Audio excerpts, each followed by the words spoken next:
Logan, you still have time. Hello and welcome to episode 136 of Popcorn and Prosecco, a show that's all about talking about movies. I am Perri Nemiroff, and here are my co-hosts, Kristy Puchko and Angie Han.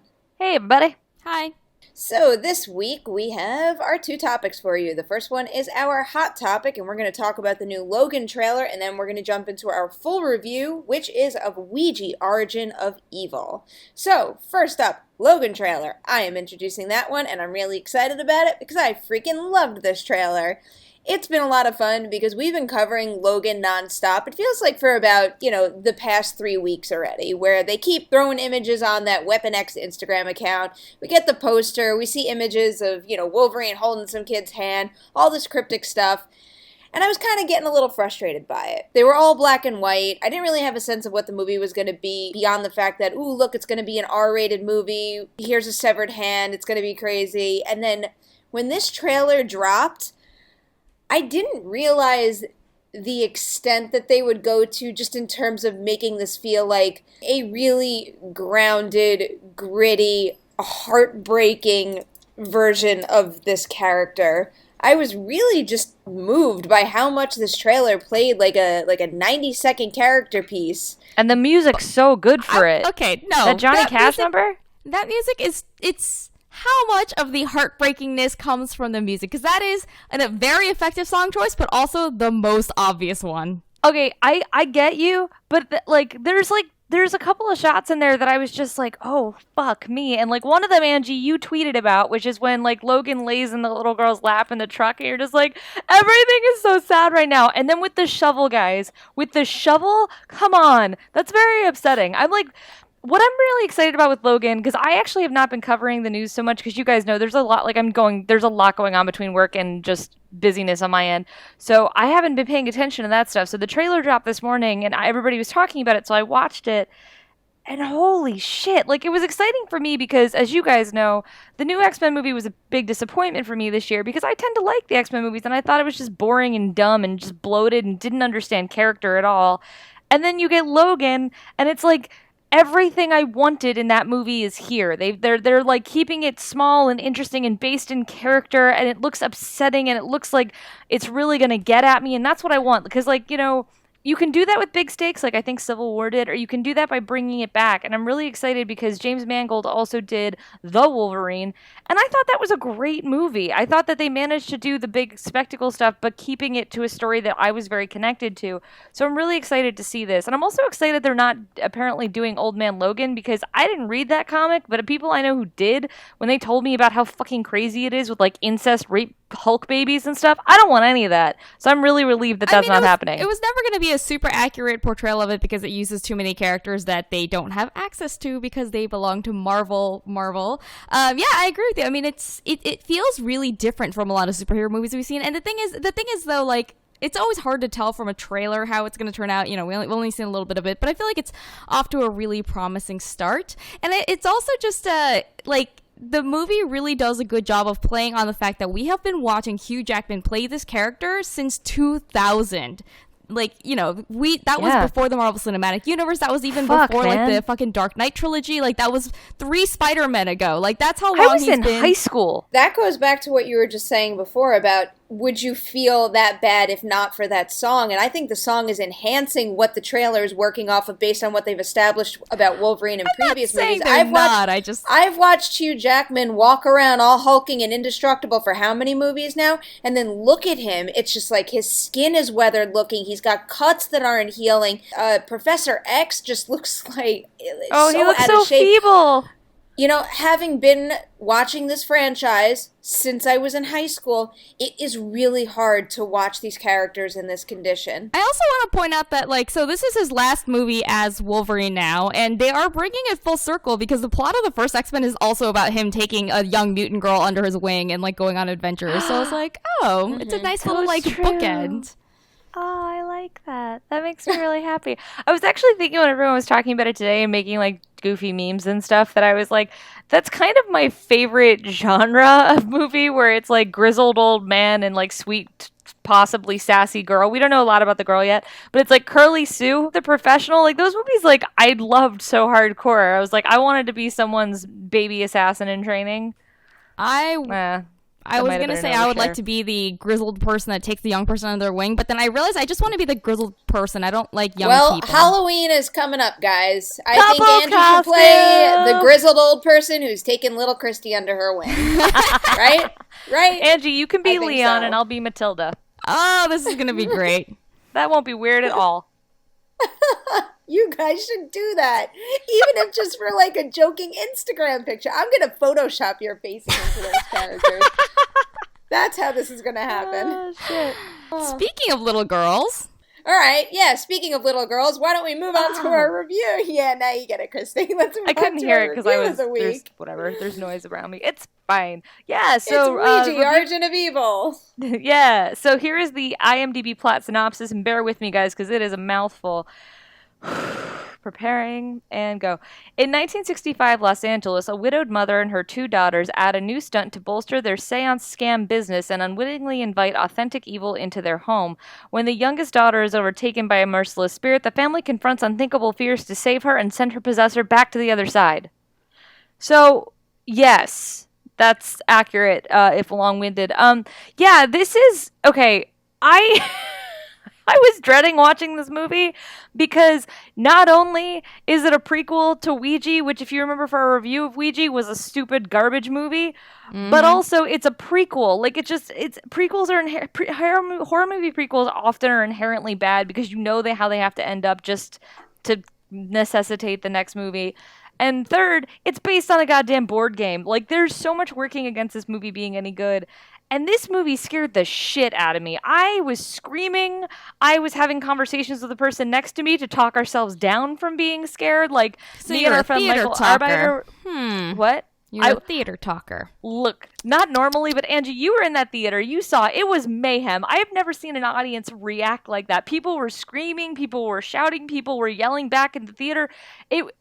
People needed to calm themselves down, so you heard people being like, "It's fine, I'm okay." Like I literally heard people nursing themselves back to calm after some of the scares in this movie, and I was just so thrilled because, as you guys know, a lot of the movies this year that have been getting a lot of horror attention, I've thought were lame. Yeah. I don't understand this at all. I mean, to each his own. Everybody's entitled to an opinion. A review is one person's personal opinion.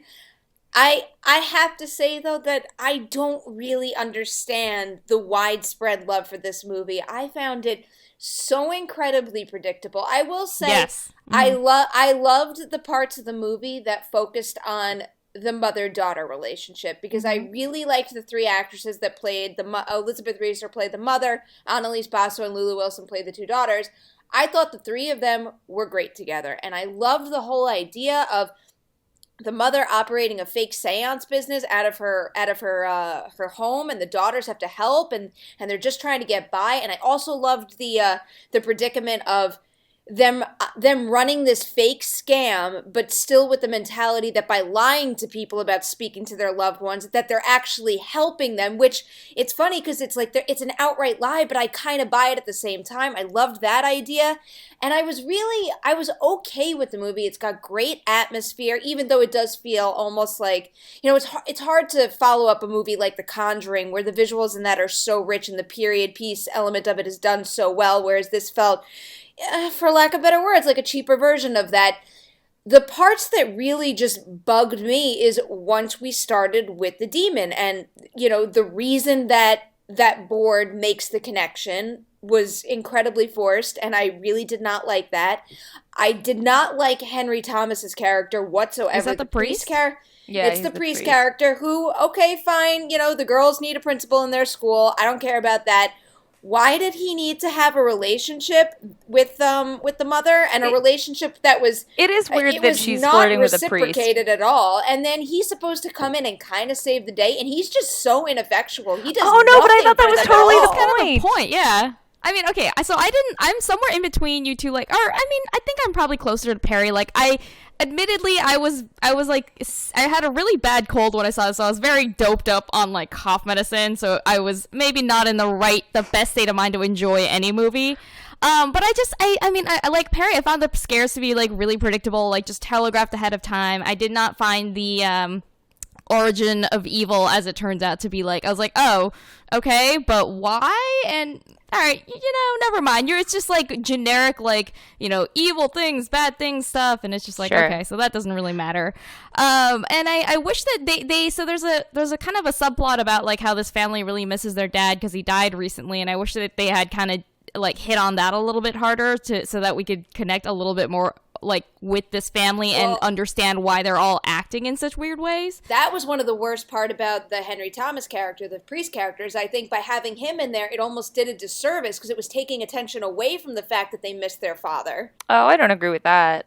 Oh, I started to focus on him more and the stupid relationship they were forcing between the other two. I thought it was a knowing nod at Exorcist, where like they had a similar relationship in that movie. I thought that's what they were doing. But I do want to comment there were a couple of very heavy-handed shots that were very reminiscent of Exorcist. Yeah. I mean, it's certainly referential. I do think that the background on the quote-unquote origin of evil is kind of hokey and lame, but I didn't care because I was scared out of my fucking mind. But what I want to address, though, is you both said you thought the scares were predictable. Here's the thing. I can't argue that because what I thought Mike Flanagan, the director, was doing was purposely setting up an idea you knew, but then I felt like he subverted it. Like there's one scene. So? Okay, I'm getting to it. So there's like he keeps training you to look at the background of shots because like you're looking at the foreground and then something happens in the background. You're like, fuck. So then there's one part like toward the end, so I'm not going to get super specific, where you're watching two characters in the foreground. So I immediately look to the background thinking that's where something's going to happen. But instead it happens in the midground. And then when you're watching when that happens, something jumps out of the corner to happen over there. It was like a 3-point scare where I just kept screaming. I think I know what you're talking about, and all I could picture in that one particular scene is like the behind-the-scenes rig that was required to make a scare like that happen. It's like something about that movement. I'm astonished. It was completely unnatural, and I don't mean in like a ghoulish, demonic way. Oh, I kind of felt like, I'm astonished that you like The Conjuring 2 more than I did. I thought these two movies were super similar. And I loved The Conjuring 2. I know, but I thought they were really similar. The Conjuring 2 and Lights Out. I mean, studio horror, Don't Breathe even. Studio horror that is so above and beyond this. No! Okay, like this I actually felt incredibly creeped out. I thought the performance of the little girl, Lulu Wilson, was incredibly strong. And like, because creepy kids, I'll agree with get that. Me if they're well done. But a lot of times, was great. A lot of times cameras just stare at a kid and are like, creepy, right? But like, I thought did an incredible job. I thought that they did a seamless blend with the VFX that make for some of the really fucked up scenes. They're teasing a lot in the trailer where her face contorts, and like in the trailer, I saw the trailers before we went. They did nothing for me within the context of that theater. I could not handle it. I was actually hiding behind my hands, which I rarely do. I was screaming, which I do.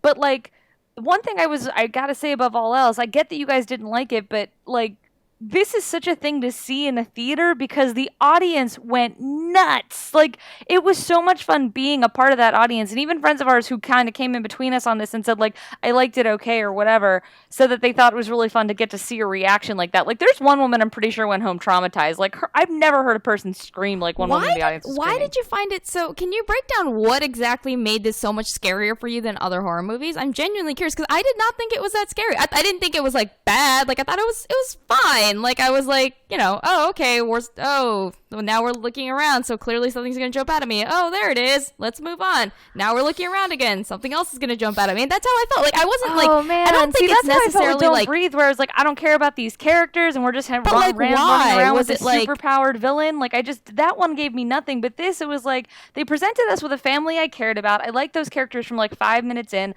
I liked the playful nature with which they were dealing with the Ouija board prop. I thought Flanagan did a really fun thing with that down to the title card that looks like the box.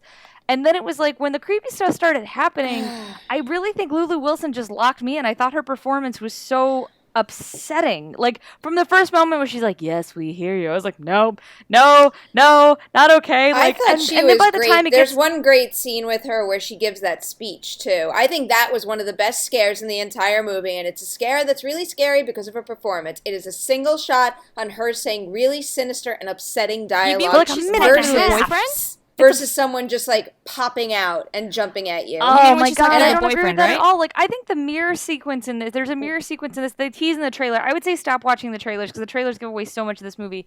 But there was a sequence involving a mirror in this that I cannot think of the last time I screamed so much during a single sequence. That movie, like, I'm astonished that you guys didn't find this scary because, like, this year we've disagreed on what, The Witch, Don't Breathe. There was another one in there. Green Oh, Room? Blair Who Witch. didn't like The Witch? This one right Oh here. my She didn't God. like I didn't think that was scary at all. I mean, if anything, I think Kristy. that let this be a lesson that horror is extremely fucking subjective, and Oh, what creeps absolutely. one person out will just bore the shit out of someone else. But I'm astonished that Wow. Perri didn't like this because it reminded me so much of The Conjuring 2, and she loved The Conjuring 2. So like I'm blown away because I thought Mike Flanagan showed a real understanding of the haunted house genre and played with that in a way, and also the creepy kid genre. You and played know, with I that in a think way I that would have subverted liked it more expectations. if he could have played with the haunted house genre more specifically, and we could have thrown the Ouija board away, because I don't understand why this movie is called Ouija. The only thing that I liked about the Ouija board in this movie is there's one point where a Ouija board is there and it doesn't look like a Ouija board and it's made out of creepy stuff. I just really liked that image, but the Ouija board in this movie, you know, being the thing that conjures the evil, could have been just about anything. It could have been any demonic possessed thing, and that could have done the trick. There was nothing about this movie that made me remember playing with a Ouija board as a kid. I can Oh, completely come on, see there's that that argument. opening scene. No, I see that argument because, like, I it didn't bother me the way that it bothered you. But you're right that it kind of just becomes like, you know, not a MacGuffin exactly, but like, you know, it just becomes an object that's there for contractual reasons rather than because it specifically has to be a Ouija board. And that I remember that was the thing that disappointed me so much about the first one is that I remember being a kid and playing with Ouija boards and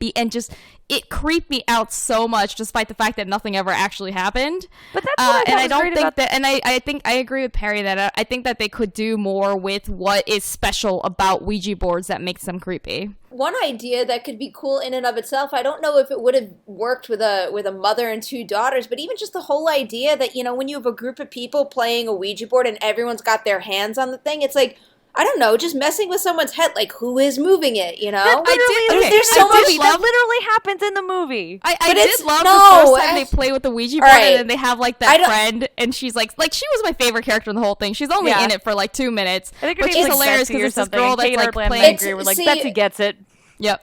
that at that point, though, it's like a major step ahead of itself, where it's like you know exactly what's going on. There's no guessing game involved, ever. But I mean, Yeah. like, I felt like that's what the first film tried to do, and it was That's fucking the fun lame of as playing shit, with so I'm Ouija glad as they a moved kid, away is from you're that. guessing. It's like you're messing with your mind, like, is it really moving because there's a ghost, or is someone, like, being a jerk and they're touching it, you know? But they did that in the first movie, and it was terrible. I think that They- just no, because they well, didn't do a good job in the first movie doesn't mean was it's impossible terrible to. for many, many more reasons. Yeah. Sure, but I'm saying that I'm glad that this movie, if you've never seen the first movie, it won't hurt your enjoyment of this movie at all. You don't No. need the fucking first movie No, you don't. at all, which I would Nope. say never watch the first movie because the first the first 10 minutes of the first Ouija are good, and then the rest is trash.